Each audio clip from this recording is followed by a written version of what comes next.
السلام علیکم ورحمۃ اللہ وبرکاتہ۔ میں ہوں شیرازی اور آپ دیکھ رہے ہیں نکتہ گائیڈنس چینل۔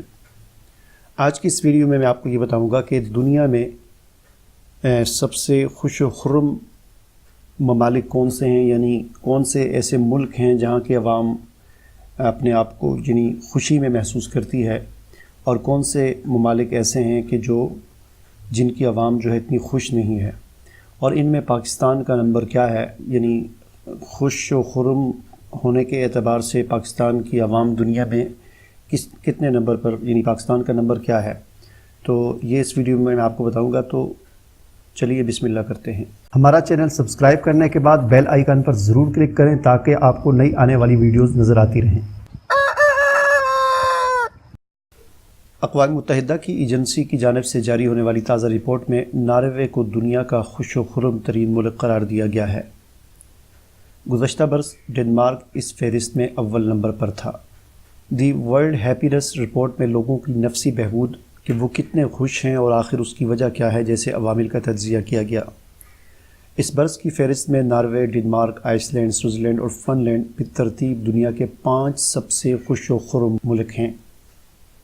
اس کے برعکس مرکزی افریقہ میں سب سہارا خطے کے افریقی ممالک دنیا کے سب سے زیادہ ناخوش ممالک ہیں۔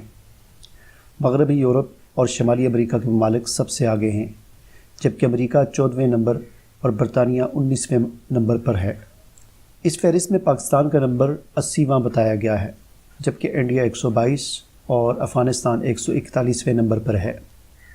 155 ممالک کی فہرست میں جنگ زدہ ملک شام 152ویں نمبر پر ہے، جبکہ یمن اور سوڈان جہاں قحط جیسی صورتحال کا سامنا ہے بالترتیب 146 اور 147ویں مقام پر ہیں۔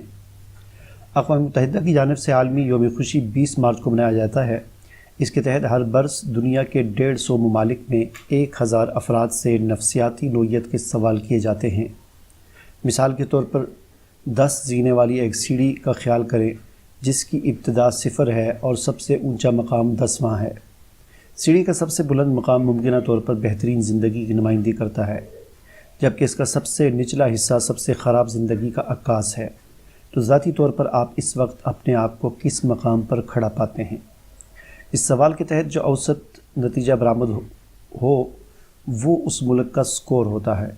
اس کے تحت ناروے کو سب سے اوپر 7.54، جبکہ افریقی جمہوریہ کا سب سے کم 2.59 ہے۔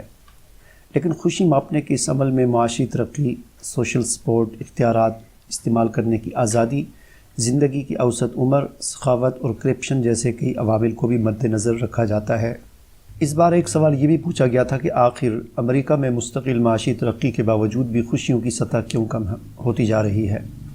اس رپورٹ کو تیار کرنے والوں کا کہنا ہے کہ امریکہ میں صرف اقتصادی ترقی پر توجہ دینے یا اسی پر فوکس کرنے سے خوشیاں نہیں آتیں، بلکہ اس کے لیے امریکہ کو مختلف طرح کے سماجی مسائل جیسے عدم مساوات، بدعنوانی، تنہائی اور بد اعتمادی پر توجہ دینے کی ضرورت ہے۔ اور رپورٹ کے مطابق امریکہ کا بحران معاشی نہیں بلکہ سماجی ہے۔ لال بٹن پر کلک کر کے سبسکرائب کریں اور پھر گھنٹی کے آئیکن پر کلک کریں تاکہ ہماری ہر نئی آنے والی ویڈیو کا نوٹیفیکیشن آپ کو مل سکے۔